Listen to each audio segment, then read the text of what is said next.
with Dr. Chris. Let's go to Middlesex and Tom. This is another case of an injury having some, what sounds like bizarre side effects, Tom. Hello there. Yeah, good morning. It is a bit bizarre, really. There's two things. The one is tinnitus. I was a victim of an assault about 4 years ago. Unprovoked assault, I might add. It was in a public house not far from here.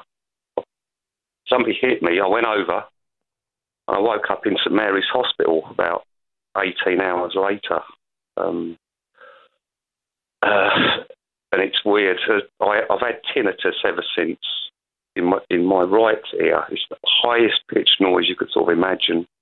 If it went any higher, I'm sure I wouldn't be able to hear it. And since then, I used to love eggs, poached eggs, fried eggs, omelettes, pancakes, you name it.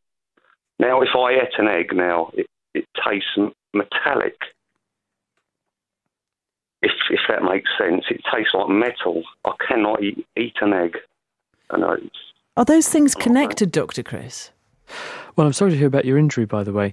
And I think that they might be, because one of the most important or most common injuries that a person can suffer is a change to their sense of taste and smell.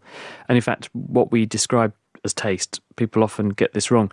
Most of what we experience as taste is actually smell. It's odours going up to the back of your nose from your mouth when you eat something, and those are registered as a taste sensation, but actually it's all smell. The nerve fibres from your nose go through a structure called the cribriform plate. It looks a bit like a sieve. It's at the top of your nose, and it separates your nose cavity from your brain, and they project into your olfactory bulb, which is one of your cranial nerves, which registers smell. And because you've got these fine nerve endings going through this sieve-like plate, if you have a head injury, it makes the brain move very quickly and it shears off some of these nerve fibres. And very often they don't regrow properly. And if you have a change in your taste perception, then this is often the reason, because you may have lost some but not all of those taste, sorry, I'm saying it wrong, those olfactory or smell perceiving nerves going through into the brain. Now, the fact that in this case there was also damage to the nerve concerned with hearing suggests there was quite a serious head injury. There would have been a bash to the brain, and because the brain is bobbing around in fluid called cerebrospinal fluid inside your head, if you receive a sudden shock or bash to your head, you may stop, but your brain will carry on moving for a bit and cannon into the other side of your skull. And this is when these sorts of injuries and damage to nerves can happen. So I would say that probably the taste perception is another injury to the brain alongside the injury that provoked the hearing problem.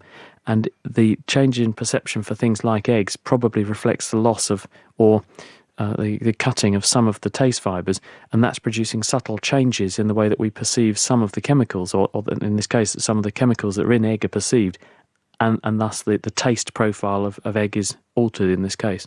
Tom, had you always believed they were connected? Pardon? Had you always believed that these two things were connected?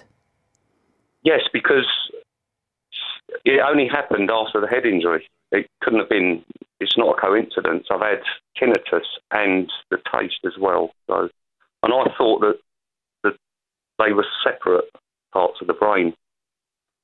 Yeah, completely separate. But I think the shock that your brain must have gone through having had a very bad head injury, you've probably damaged two independent parts of the brain, the smelling and tasting part and the hearing part.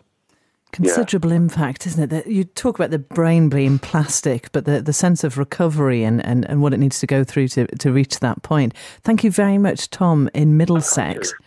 Thank you. Thank you. 0500 909 693.